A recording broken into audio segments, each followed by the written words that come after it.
Y ahí fue donde me encontré con Shark Tank, porque me escaló tanto el negocio que las personas empezaron a recomendarme. Un comprador de Sony dijo, este producto me gusta, y ellos me buscaron a mí. Cuando llegó ese momento, fue un año de lapso de tiempo, ellos lo validaron, pero yo lo validé mucho más y ya la oferta no me hacía más conmigo, la descarté. A veces uno piensa que uno tiene que vender más para ganar más y no es así, y eso lo encontré con este modelo de negocio. Nos pensamos que lo más importante es la calidad del producto, cómo lo vamos a vender, pero es verdad que esa parte de seguridad nunca la mencionamos, nunca se habla. Yo creo que el marketing es encontrar el mensaje, transportarlo y llevarlo al consumidor. Si hay conexión, hay marketing. Bueno, hoy me voy a adentrar en un debate que me gusta especialmente porque es el terreno que me toca, que es el marketing. Que hablaremos con una persona que ha asistido a un Shark Tank, también que tengo muchas preguntas que hacerle, que está en una empresa que es un monstruo a nivel ciberseguridad, que viene de un país extranjero y que se ha buscado un hueco aquí en España y junto a su familia, y sobre todo que tiene unos amplios conocimientos y que seguramente podamos aprender mucho y beber mucho de todo eso que él ha ido mamando con una marca de zapatillas que ha triunfado en Colombia. Así que bueno, hoy tengo a Ariel. Adino, encantado. Bueno, un gusto estar acá, compartir, aprender, realmente aprender. Genial. Pues oye, Ariel, yo no sé por dónde quieres que empecemos, pero creo que, bueno, viendo tus zapatillas antes también me surgen muchas preguntas de cómo acabas metiéndote en una industria que a mí cuando me dicen, pues si el calzado es complicado, yo no quiero saber el textil. O sea, Sí. siempre me enfrento en este tipo de conversaciones, pero bueno, como todo quiero que lo enfoques desde un punto de vista marketingiano. Ujú. Si quieres empezamos por tus comienzos, cuando estabas Vale, al otro lado del charco. vale. Entonces, cuéntame un poco acerca de Dicrem, Ujú. cómo nace una marca de calzado, qué buscabas con esto, ¿era un puro acto de amor por el arte y el calzado o era porque realmente viste una oportunidad de mercado donde poder hacer dinero? Cuéntame un poco ese comienzo. Dicrem nace porque me ha gustado ilustrar desde muy pequeño. Sí. Entonces, yo creo en algo que llamo monetizar los pasiones. Entonces, claro, si a uno le gusta algo y con el tiempo le saca una utilidad, seguramente hay un beneficio. Entonces empecé a ilustrar mucho, empecé a llevarlo a camisetas, a zapatillas, carcasas, objetos. Y me fue bien por 4 años aproximadamente hasta que llegó la pandemia. Con la pandemia, cuando todo cierra, cuando tienes una cantidad de stock en un centro comercial, que los centros O sea, comerciales ¿tenías cobran. tienda Yo tenía, física? sí, tienda física en un Joder. centro comercial, y llega la pandemia, personal a cargo, y todo se para por 6 meses ¿En aproximadamente. cuánto tiempo me estás contando que montas tú una marca de zapatillas desde que la lanzaste hasta que ya llegaste a una tienda? Claro, mira, me devuelvo un poco, digamos. Yo vivía en Argentina. O ¿Ok? sea, terminé la universidad, escribí un libro de creatividad, dije me voy a ir a Argentina a exponerlo porque me dio un chance a la Universidad de Palermo, me fui hasta allá y allá el mundo creativo y la ilustración es fantástico. Eso me llevó allá 8 años a tener una primera empresa porque me llevé un crédito estudiantil que no usé y dije, vamos a aplicarlo en algo. Monté una empresa básica, me fue escalando, pero la economía del país me sacó. Entonces dije, me llevo ese know-how a Colombia. Allá duré con ese recurso de ilustración, porque me gustaba ilustrar, pero no me daba la demanda para ilustrar y dije, voy a invitar amigos. Cuando invito amigos, llegan ilustradores, intento tener como una especie de portafolio de varios diseñadores y eso me dio cuando me di cuenta tenía un repertorio de productos y gigante, una tienda en un centro comercial en Bogotá, em, y llegó la pandemia. Para mí la pandemia es el punto crucial. ¿Por qué te digo esto? Pues porque pensaba que tenía un negocio exitoso hasta que se quebró. ¿Sí? Cuando se quebró, tuve una deuda, o sea, yo creo que la vida me regaló una deuda de cientos de miles de millones de pesos colombianos. ¿Eso cuánto es en euros? Mira, Porque suena demasiado. haz de cuenta, voy a intentarlo calcular O en dólares, en acciones. ¿vale? Cuando tú tienes una tienda en un centro comercial, te puede costar unos 3.000 euros, Ok. dependiendo del tamaño. Pero el centro comercial me cobró toda la pandemia de estar cerrado, 6 meses, totalmente, más una penalización de otros 6 meses. Eso multiplícalo ya por 12 meses. Para mí, Joder. siendo autónomo, es un Sí, dinero sí, 36 importante. mil euros. Más todo el stock que tenía parado, proveedores Inmovilizado. por pagar, personal a pagar. Me tocó vender una propiedad que tenía para poder intentar pagar eso. Pero el ejercicio que a ¿No mí te quedaba dinero aún de la beca esta de Palermo? No, no, no. Eso se lo llevó la inversión de Sí, la sí, para construcción de la lanzarlo. marca. Sí. El ejercicio fue que yo dije, lo único que sobrevivió a la pandemia fueron los restaurantes. ¿Y cómo eran los restaurantes? Llegaba una orden, la construías y la entregabas. Yo dije, tengo que hacer un modelo de negocio similar. Voy a analizar cuál, de esa cantidad de productos que tenía, cuál era el mejor utilidad. Las zapatillas. Me quedo solo con este. Voy a tener todos los insumos listos en una Pero fábrica. Dicrem al principio cuando lo lanzaste era solo zapatillas, ¿no? No, ¿Qué era? eran solo camisetas. Ah, eran solo camisetas. Solo Ah, camisetas. vale, ok. Fue yéndole también que agregué carcasas para teléfono, después cuadros, después Vale, vale, vale. zapatillas, Entonces llega etcétera. el COVID y dices, te acabo con todo, me quedo con las Sí. zapatillas. Ok. Acabo con todo, me quedo con las zapatillas, pero voy a hacerlo al revés. No voy a tener stock de nada. Voy a meter suelas por un lado, plantillas por el otro, telas, algodón, todo. Y Vale. cuando me entre una orden de compra, pues pruebo si un cliente se espera el tiempo de producción. Ok. Cuando me di cuenta, el negocio empezó a escalar y crecía casi un 20% mensual. Al año estaba en números que no me había imaginado con mi negocio anterior, siendo que ya no tenía que pagar un centro comercial, inventarios gigantes. Si se vendía, entregaba. Y ahí fue donde me encontré con Shark Tank, porque me escaló tanto el negocio que las personas empezaron a recomendarme. Un comprador de Sony dijo, este producto me gusta, y ellos me buscaron a mí. Vale, espera, entonces vamos a poner un contexto. Dame números. Claro, dame números porque, claro, tú me dices, por ejemplo, una horquilla, ¿cuánto podías llegar a ganar con la tienda? En el centro de Bogotá, yo no conozco Bogotá, pero ¿qué me estás hablando? ¿Es como compararlo en un centro comercial en el centro de Madrid? Sí, sí. Y un alquiler de 3.000, que aquí te costaría bastante más en el centro Sí. de Madrid, pero bueno, ¿cuánto rendimiento, hablemos en porcentaje, cuánto rendimiento le sacabas a la tienda? Yo generalmente tenía un margen de utilidad muy bajo, un 8, un 10%. Vale, bueno, ok. Pero bueno, era mucho volumen también, teniendo inventario y todo eso, era un negocio que se basaba en volumen. Sí. Llega el COVID, te basas a un modelo puramente digital, Sí. que está basado más en la personalización Sí. máxima, desde personalizabas el cordón, la suela, como has dicho, ¿no? El propio diseño en la zapatilla. ¿De cuánto estás pasando? ¿Del 8% a un Al cuánto? 20. Pero al 20, pero que me está diciendo que estaba increciendo cada mes. Sí, pero claro, hay uno de los errores que yo cometía antes, y es que quería doblarme en riesgo. ¿A qué Ah, quiere vale. decir esto? Que cada vez le apostaba el doble de la inversión para intentar Sí, sí. crecer lo más rápido posible. Entonces, con ese 8% le iba aumentando casi el 20% sobre el 8 hasta que llegué al 20. Pues claro, ya no tenía los mismos costos fijos y casi ese 20% me quedaba entero para de utilidad.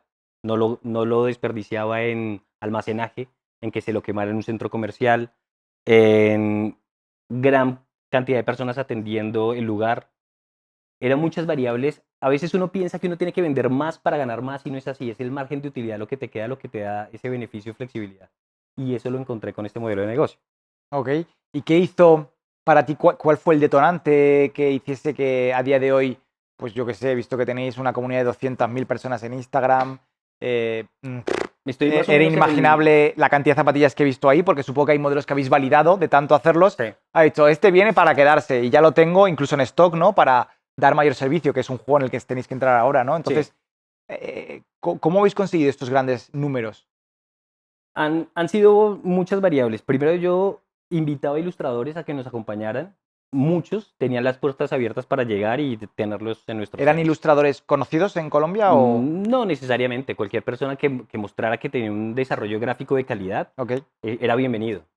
Lo que pasaba muchas veces es que lo que uno cree que es hermoso no es comprable, es subjetivo, es ¿no? subjetivo. Entonces empezamos a tener un filtro para ese tipo de cosas, y eso nos ayudó a pulir el modelo de negocio. Ya no teníamos que estar imprimiendo zapatos que nos iban a vender, y eso me ayudó a encontrar algunos ilustradores que tenían la sensibilidad tanto gráfica como para que la gente los pudiera comprar. Em, y en ese momento lo que yo hice también fue, no puedo personalizar los zapatos. Tengo que yo ofrecer las colecciones y lo voy a basar en la identidad cultural del país. Flora, fauna, arquitectura, y esas son cosas que a veces nos gusta, nos representa cuando estamos fuera del país y cuando estamos dentro, y muchas marcas no juegan con esos recursos. Muchas marcas juegan con el recurso de la serie de televisión, que no está mal, es un gran recurso, pero estaban dejando por fuera la identidad cultural que para nosotros nos funcionó y nos ayudó a escalar muchísimo. Qué bueno. Ahí fue donde una empresa como Sony o las personas que estaban adentro dijo, quiero comprarle zapatos a mi grupo de trabajos y ahora digo, lo voy a llevar al programa. Ok. O sea que Sony te contacta y va... General- Generalmente cuando vas a Shark Tank, tú te postulas Ah, y vale. pasas por filtros y filtros y filtros.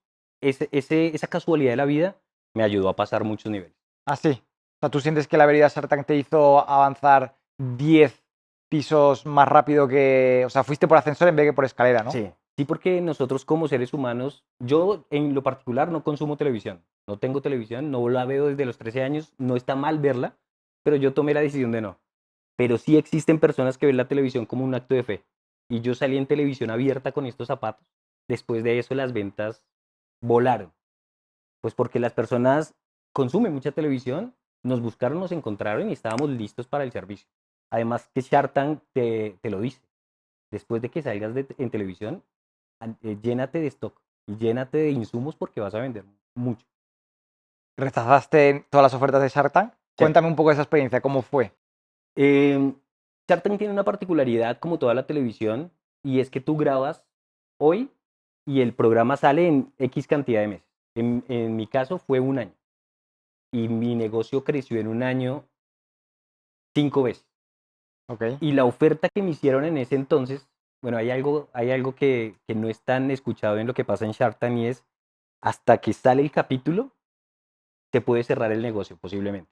Como que el Shark Tank valida el potencial del negocio y si es tan bueno en su rating, continúan adelante o no. Cuando llegó ese momento, fue un año de lapso de tiempo, ellos lo validaron, pero yo lo validé mucho más y Claro. ya la oferta no me hacía match conmigo. Ok. No era interesante para mí. Entonces, la descarté. ¿Qué te ofrecieron? ¿Qué te ofrecieron? Cuando tú te presentaste ahí, ¿hay algo que... porque no fue afín a ti la persona que te hizo la No, oferta? no, no, no, no. Las personas en realidad son muy amables.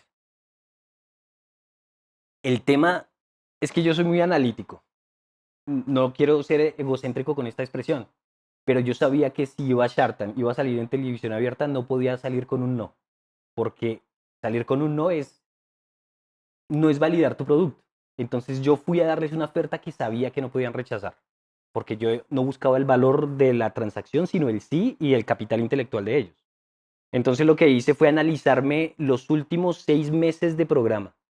Vi, Consumiste mucha tele ahí, ¿eh? así, Rompiste con tu claro. promesa. Pero lo que hice fue analizar patrones, que es lo que a veces uno hace en el marketing. Entonces veía cuáles eran los detonantes por los cuales ellos decidían que sí. Sabía que el margen de inversión estaba entre, no sé, 10.000 euros, por ejemplo. No, en ese caso, en ese momento eran 30.000 euros. No me Vale. podía salir de ese techo. Entonces les pedí eso y sabía que no me iban a rechazar si la oferta era buena. Hice como un cóctel de cosas para que me dijeran que sí. Y para mí lo logré en sentido de que si el programa, dos tiburones me aceptaban, a nivel del público era un producto validado y me iban a comprar. Vale. Entonces, para mí ese era el objetivo. Ok, entonces te vas con el no, Me voy. pero por tu parte... No, en ese momento es un sí. Ah, Dos vale. Shark apostaron por el Ah, vale, ok. negocio, avanzamos, pero el negocio se llega a cerrar cuando se emite el programa. Pasa un año después. Vale. Entonces ahí yo puedo decidir también si es no, y en ese caso lo hice. Ok. Ah, o sea que fue ya en el lanzamiento del propio episodio. Sí. Vale. Entonces ahí tú ya te embarcas ya con la marca tú solo, ¿no? Sí, yo tengo un socio. Ujú. Él es el que está en Colombia liderando la parte operativa y yo la parte estratégica desde acá. Ok. Eh, Shark Tank también nos trajo un fondo de inversión de Canadá que nos llegó ofreciendo $2 millones, pero su modelo de negocio era de olvidar toda la producción en Colombia, irnos para China y producir desde allá. Llenar Falabella, no sé si conoces Falabella o has escuchado de Falabella, es como un Corte Inglés en América, que Vale. va desde Chile hasta México, y llenar todos los almacenes en ese rango de América. Para mí, para el nuevo modelo de negocio era un error. ¿Por qué? Porque era el riesgo de llenar toda esa estantería y que no se vendiera y que pudiera quebrarse mi nuevo modelo de negocio que era sin stock. Fue lo que me lo hizo decidir en ese momento. Y no sé qué historia se hubiera escrito, si hubiera aceptado, pero me quedo tranquilo con la decisión. ¿Y cómo acabas aquí? Aquí acabo por... Yo viajé a Argentina muy pequeño, a los 23 años, en ese entonces. No me acomodé a la situación política y de seguridad de Bogotá. Me gustaba viajar, encontré España como un lugar que tiene esa identidad latina que tenemos nosotros allá y la seguridad y confianza para crecer con hijas que quería tener en su momento. Y por eso decidí salir de Colombia, más que todo por un deseo de seguridad personal, de estabilidad con mi esposa. Pero porque tuviste conflictos allí para irte. O sea, Eh, yo eh, como nunca he viajado, bueno, de muy pequeño a Buenos Aires, nunca he sabido, porque yo conozco a mucha gente que ha venido aquí y siempre me repiten la seguridad. Y claro, como nunca lo has vivido, tampoco eres capaz tampoco de imaginar el nivel de inseguridad que te puede generar ir caminando. O sea, digamos, generalmente cuando tú vives en un entorno no ves el contraste. Si yo hubiese crecido en Bogotá hasta mis 30, 40 años, no veo de pronto la diferencia. Llegué tan pequeño a Argentina, pequeño 20, 23 años, que empecé a ver el contraste en la seguridad. Cuando regresé a Bogotá lo sentí de nuevo que no podía sacar el teléfono, que no podía caminar tranquilo por la calle, que no podía caminar a las 3, 4 de la mañana por la calle con miedo a que me pudieran robar. Y eso es una realidad que tiene Colombia que no está mal para los que ya se acostumbraron a esa realidad, pero yo no quería volver a eso. Entonces por eso decidí salir. ok. Llegas aquí Llego acá, y te adentras en el ecosistema de Fractalia, ¿no? sí, Trabajando en uno de los departamentos o empresas que tiene una división una de división. Fractalia. Cuéntame, ¿cómo es esta llegada a Madrid? ¿En qué puesto te embarcas? ¿Cuál es tu misión aquí? ¿Tu propósito? ¿Gestionar un negocio a priori exitoso en Colombia desde aquí? Eh, ¿Cómo consigues lidiar con todo esto? Yo tengo un mal hábito y es que no duermo. Ese es un gran factor. Generalmente me acuesto 1, 1:30 de la mañana y me levanto a las 6. Entonces son más o menos un rango de 5 horas. Y eso a nivel de tiempo me da para tener esos dos mundos y familia. Alguna ventaja tiene que tener, ¿no? Sí, sí. Entonces, cuando yo llego a España, avancé también trayendo todo el conocimiento y el tiempo para trabajar en Dicrem. Abrí oportunidades de negocio buscando leads para empresas multinacionales. Y en ese orden de ideas, ¿no? Ya tenía dos mundos de ingreso personal, me faltaba un tercero que me montara en el sistema español, que era trabajar para alguien. Y en ese entonces busqué un trabajo, por suerte, no sabía que era Fractalia, pero por suerte me contrataron de allí. En ese momento aprendí la importancia de la ciberseguridad, porque a veces nosotros como autónomos sabemos que es importante el marketing, sabemos que es importante el producto, sabemos que es importante muchas cosas, pero blindar nuestra seguridad y nuestros documentos y nuestra tecnología a veces lo damos por descarte. Y cuando yo entro a Fractalia veo que hay una gran oportunidad para autónomos como nosotros para acercar la ciberseguridad que tienen las multinacionales. Y que ahora con la inteligencia artificial, en cualquier momento vamos a sentirnos o a encontrar el engaño de te llega la voz de un amigo, mira, estoy en un mal lugar o necesito dinero, mira, transfiéreme esto. Podemos ser engañados en cualquier momento gracias a la inteligencia artificial. La inteligencia artificial me encanta, ¿sí? Tiene muchas bondades, pero tiene muchas amenazas. Y en Fractalia encontré esos dos mundos. Encontró el mundo de la oportunidad de la ciberseguridad y el mundo del riesgo que lo puede tener. Y desde mi perspectiva, como desde el marketing, podemos acercar esa oportunidad que yo veo a pymes. Cuando yo llego a Fractalia, se abre una nueva división. Se llama Nawiki. Esta división lo que busca es acercarla, ese monstruo de ciberseguridad que tiene con grandes corporaciones, a personas como tú o como yo, o a personas de familia. Y el reto empieza para mí ahí. ¿Pero en qué se traduce esto? ¿Cómo? Ahí voy. ¿Cómo? Vale. Digamos, para mí el reto empieza en que yo estoy en el mundo de el calzado, en el mundo de pronto del marketing, pero a veces no sé cómo trasladarse un servicio a autónomos. ¿Qué es lo que hago? Experimentar y acercarme a personas que lo pueden saber. Entonces, empiezo a intentar buscar la manera en que un servicio de bajo costo tiene que acercarse a estas personas por los canales que venden. TikTok, Instagram, posiblemente LinkedIn, dependiendo del rango. Entonces, para mí ya es una vía de comunicación. Ahora, ¿qué les digo ahí? Posiblemente tengo que jugar con la información de qué es lo que más nos duele como autónomos, la información o el almacenamiento de las cosas que tengamos que ver. ¿Por qué te digo esto? Porque desde que entré en la Wiki también tenemos que conformar hasta qué les vamos a ofrecer. Entonces, tengo que buscar qué les puede interesar y cómo la ciberseguridad acompaña esas cosas que te importan. Un teléfono que está lleno de almacenamiento, pero que te tiene que proteger. Lo que hago es buscar un equipo, una persona que escriba historias, un equipo que las edite y contrastarlo con una masa crítica de contenidos.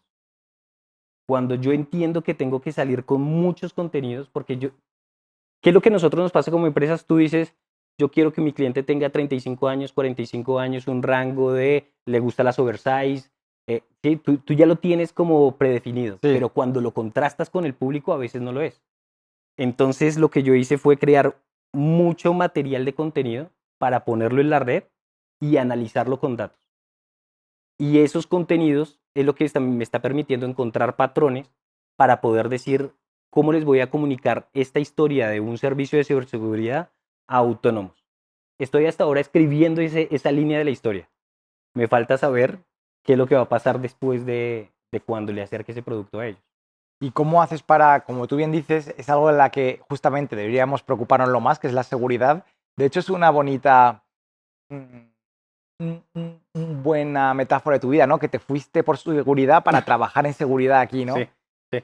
Aquí lo curioso, Ariel, es cómo haces, como bien has dicho, de hacer que la gente sea consciente de que lo más importante es primero que se protejan para luego pues vender el producto y todo eso, porque hay veces que, yo siempre lo digo, construimos la casa por el tejado y nos pensamos que lo más importante es la calidad del producto, cómo lo vamos a vender, el servicio de atención al cliente, etcétera, pero es verdad que esa parte de seguridad nunca la mencionamos, nunca se habla, no sé si es por tabú, porque se da por hecho, porque parece que estamos protegidos, esa falsa sensación de protección. Entonces, cuéntame tú, ¿cómo haces que este tipo de, esta rama sea más cercana al consumidor? Yo lo que creo es que a veces como seres humanos creemos que las cosas malas nunca nos van a pasar, ¿sí? Y eso es lo que hace que nosotros tengamos como una distancia a lo que pueden ser los seguros de vida, los seguros de ciberseguridad para tu empresa o etcétera, cualquier cosa, o hasta cuando vas en el coche y a veces medio miras el teléfono y sabes que no lo debes hacer porque crees que no te vas a estrellar.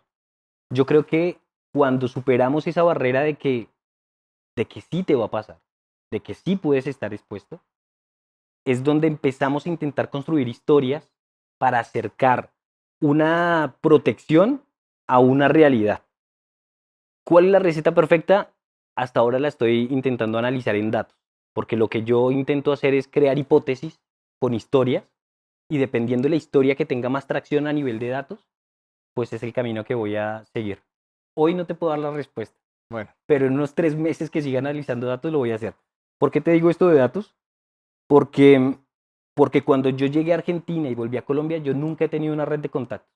Y mi única red de contactos ha sido el aprendizaje que tuve pagando pauta publicitaria en redes sociales, analizando todo a través de datos.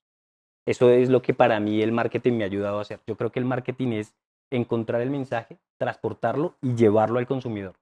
Si hay conexión, hay marketing. ¿cómo has dicho otra palabra que me parece súper interesante, que es la narrativa, que es el storytelling, que esto lleva viviendo toda la vida, pero ahora, pues bueno, cada vez cobra más valor y fuerza porque vemos que la IA justamente parece que está solapando esa parte narrativa, ¿no? Y quitando toda la parte humana y delegando o depositando esa fe que tenemos en la IA en que pueda ser pues nuestro propio creador de contenido, que cree nuestra propia narrativa, que supla una persona. Yo quiero saber no sé si Dicrem hizo parte de esto, la marca de zapatillas, pero ¿cómo una persona puede dominar la narrativa en un mundo en el que la IA ya de por sí te la puede ofrecer? Yo creo que es intentando contar una historia que conecte finalmente con el error, ¿sí? Porque nosotros hemos vivido varias etapas, yo creo que los que estamos en esta sala, y es llegar al mundo digital cuando se abrió y que todas las personas quisieran tener un mundo perfecto ahí adentro, Photoshop impecable, ilustraciones, shooting, modelos. Llega a ese mundo y todos queríamos estar ahí. Se acerca la IA cuando va a competir con esto y ahora queremos, cuando está la IA compitiendo, buscar imperfección. Cuando nosotros vamos en contra de la ola, es cuando intentamos, cuando hay ese match. Es como si fuéramos, como si nos gustaran los antagonistas de las Sí. historias, ¿sí?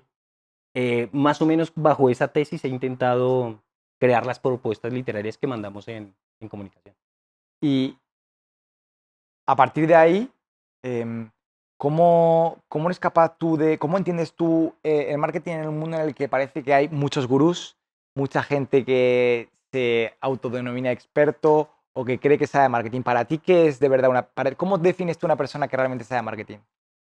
Yo creo que una persona de marketing es la que entiende patrones, ¿sí? Porque yo creo que el marketing es una serie de hipótesis que tú le mandas a tu audiencia, pero como todas las audiencias son diferentes, del 100% de tus audiencias tú vas a sacar 100 hipótesis, pero eso no quiere decir que vayas a tener 100 formas de comunicarte con las personas.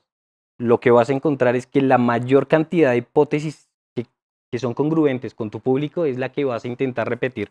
Entonces a lo que voy es, yo con Dicren, por ejemplo, encontré que salir a cámara con la mayor imperfección posible que yo pudiera tener, con el sonido de audio más con ruido, era lo que las personas hacían más match en los videos que yo creaba. Más o menos yo tengo videos de 3 millones de visualizaciones.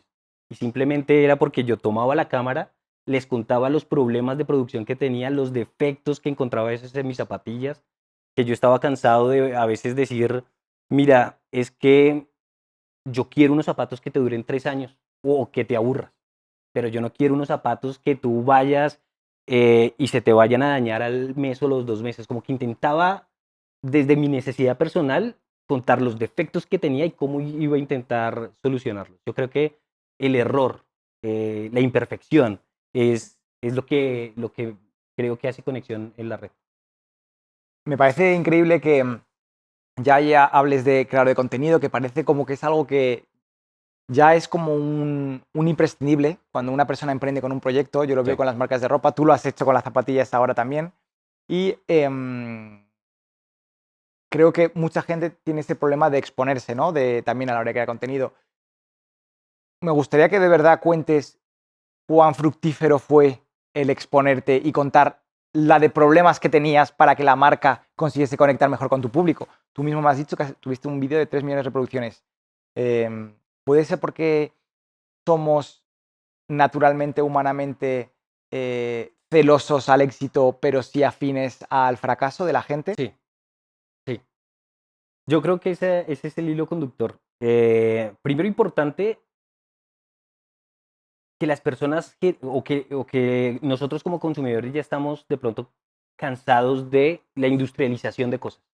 Y a veces cuando vemos que hay algo que puede ser muy particular y que se puede acercar a, yo pude ser esa persona que intentó hacer su proyecto, que fracasó muchas veces, no lo logré, pero doy mi voto de confianza por esa línea que quise ser. ¿Sí? A veces personas se alinean con esa especie de éxito. Yo me acuerdo que en la época en que yo leía muchas biografías, la de Steve Jobs, la de este loco de Amazon, Jeff Bezos. Jeff Bezos, a veces nosotros sentíamos que el éxito era una estrella fugaz que en un momento se destapa y ya eres exitoso. Pero hay muchas personas allá afuera que de pronto les ha tocado tantos fracasos que se identifican con otros fracasados que lo estamos intentando. Y ahí es donde hay match. Ahí es donde está esa conexión. ¿Y cómo entiendes, tío, tú todo esto acerca de el marketing digital? ¿Cómo vas a hacer o cómo crees que va a evolucionar esto en un mundo en el que parece que la gente cada vez más deposita el marketing en una IA? Hazme una campaña o dime el guión para hacer el mejor guión para un podcast. cosa que no pasa en este podcast, ¿eh? ¿Cómo hago el mejor gancho para hacerme viral? O sea, parece como que estamos depositando algo que creo que es intrínseco al ser humano en una tecnología desarrollada por un ser humano. O sea, ¿cómo ves tú todo esto? Yo mm, no sé si sea bienvenido mi comentario, pero no creo que la IA sea un enemigo finalmente de todo este mundo digital o de marketing. Yo creo que tenemos que ser responsables en el sentido de cómo la utilizamos, de que claramente si le decimos a la IA o a ChatGPT o a Gemini, hazme A para tener B, el problema va a ser de uno como emprendedor en su resultado. Pero si tú vas itinerando con la plataforma y le vas moldeando y vas generando como una estructura dentro, es cierto que vas a tener superpoderes. Y con esos superpoderes es posible que amplifiques esa voz que quieres crear en los contenidos digitales. Teniéndote a ti y que ya has mamado muchísimo en el mundo del emprendimiento, cada día estás imbuido y rodeado de marketing, eh, nunca me gusta pedir consejos, pero sí advertencias o qué recomiendas no hacer o qué errores evitar, mejor, de cara a la situación actual? Es decir, para ti, ¿qué es lo que vamos a hablar más de con la cantidad, por ejemplo, en mi caso, de marcas que nacen todos los meses, tú que has tenido una marca, ¿dónde es donde la gente tiene que poner el foco? ¿Dónde la gente tiene que ser consciente? Yo veo varias etapas. La primera es la decisión de con quién uno va a emprender un proyecto, ¿sí? Porque yo tuve muchos socios que fueron muy grandes amigos en su momento y hoy ya no lo son, porque de pronto fue una sociedad que no pudo existir.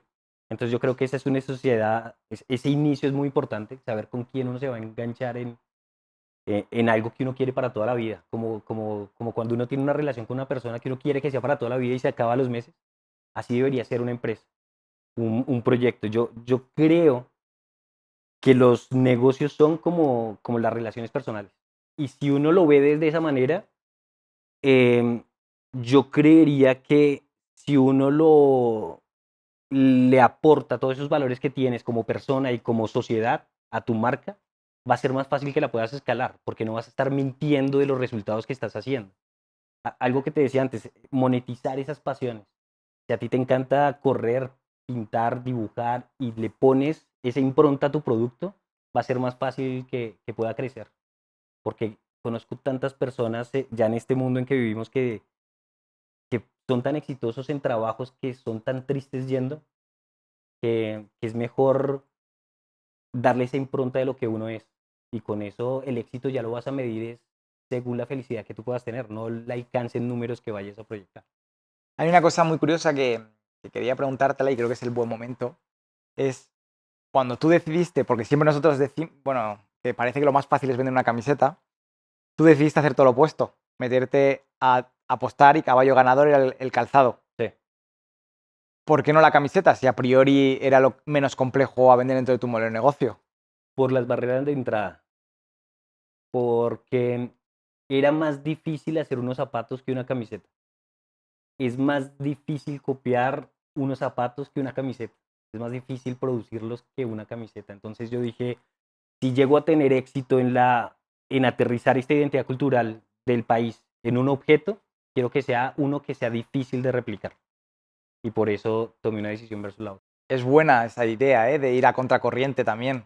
Hay veces que siempre parece que tenemos que ver qué es lo fácil, qué es lo que puedo validar, qué es lo que más fácil puede penetrar el mercado, con qué me puedo ya hacer un hueco dentro de mi competencia. Y la otra que tenía es a toda esta gente que demoniza el marketing, porque mucha gente que parece que lo ve como un mal necesario, Sí. como, ¿no? Eso que yo lo que te he dicho antes, ¿no? De el marketing que no vende es fantasía, tú le llamas marketing de fe.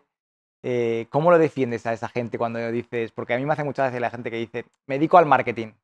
Para mí es como decir, me dedico a respirar, ¿sabes? Sí. Es como, me parece algo tan amplio a día de hoy, definirlo como algo tan finito, que me gustaría que escuchar tu opinión acerca de esto. Yo creo que en el marketing tenemos muchas versiones, ¿no? De personas que quieren vender de pronto productos que a veces no deberían existir.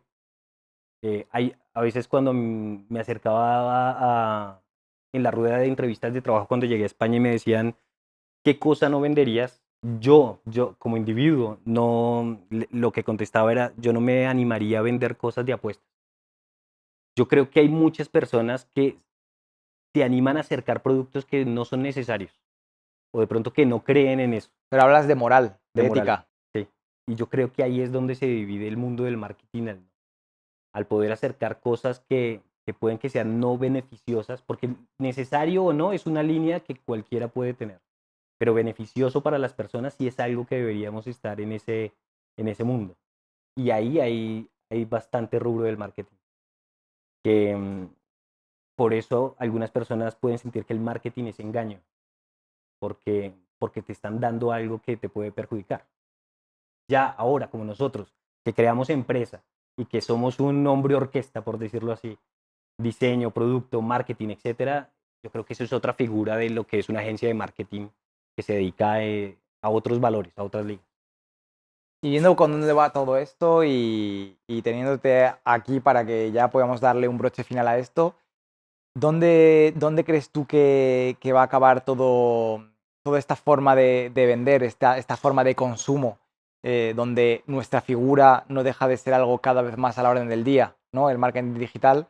em, ¿Tú lo ves como es algo que puede llegar a desaparecer, a mutar, a, a disminuir, a, a simplemente desvanecerse? ¿Cómo ves tú nuestra figura dentro de un mundo que cada día parece que está pasando cosas más locas y más extravagantes y que no sabemos el alcance donde pueden llegar las cosas, ya a nivel de consumo?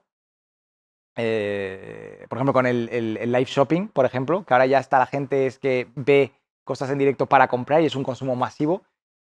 Quiero que al menos des una opinión de cierre, de broche, para ver, pues bueno, para poner este punto final, ¿no? a este debate que hacia cabo me gustaría que des como... Se me está enrollando la pregunta mucho, pero es que como tengo tantas cosas en la cabeza en cuanto a que veo que el marketing está tan demonizado, pues que nunca tengo la oportunidad de hablar con una persona que se dedica a lo mismo en otro tipo de sector y además lo que te dije, ¿no? En un sector para mí casposo, que es el de la ciberseguridad. Quizá a priori porque la damos por hecho y la desprestigiamos en ese sentido, no le damos la importancia que merece. Entonces, quiero que ahí tú me des y expreses tu opinión.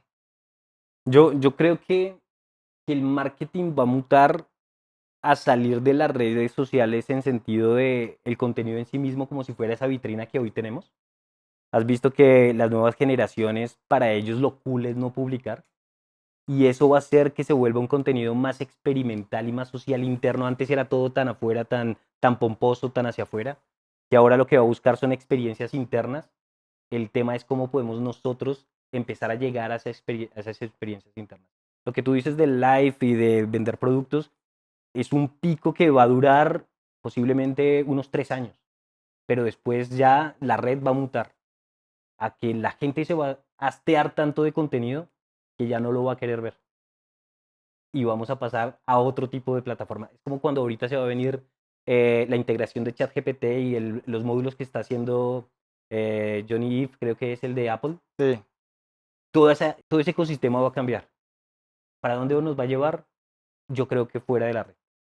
O sea, dices, yo lo que pienso es que va a ser inmersivo. Con las gafas de realidad aumentada, que queremos estar en un sitio, pero ya no con una pantalla por medio, que yo ya, mis sentidos, no solo los ojos, los oídos y tal, sino a nivel de sensibilidad, el tacto, que yo ya pueda como entrar dentro de Instagram. Yo eso Sí. es lo que veo que va a ser y donde nuestro foco va a ser ya que el marketing va a tener que atacar a todos los sentidos y el tacto siendo el último y el más importante. Y es que hay un público importante, ¿sabes por qué? Porque hay muchos de nosotros que nos creemos personas que podemos jugar en los dos mundos, en el mundo real y en el mundo virtual. Pero por casualidades o cosas de la vida, hay personas que no se sienten cómodas en el mundo real. Por de pronto algún tema de enfermedades, que solamente se pueden conectar a través de estas cámaras y sí explotar ese mundo que de pronto alguna vez quise vivir y el porcentaje de población ahí es gigante. Y eso va a ser otro ecosistema diferente donde se van a encontrar esos dos mundos. Hay películas fantásticas sobre esto y cómo ese mundo del cine, ¿cómo se llama esto? La ciencia ficción ¿Mm? se vuelve realidad gracias a esa situación.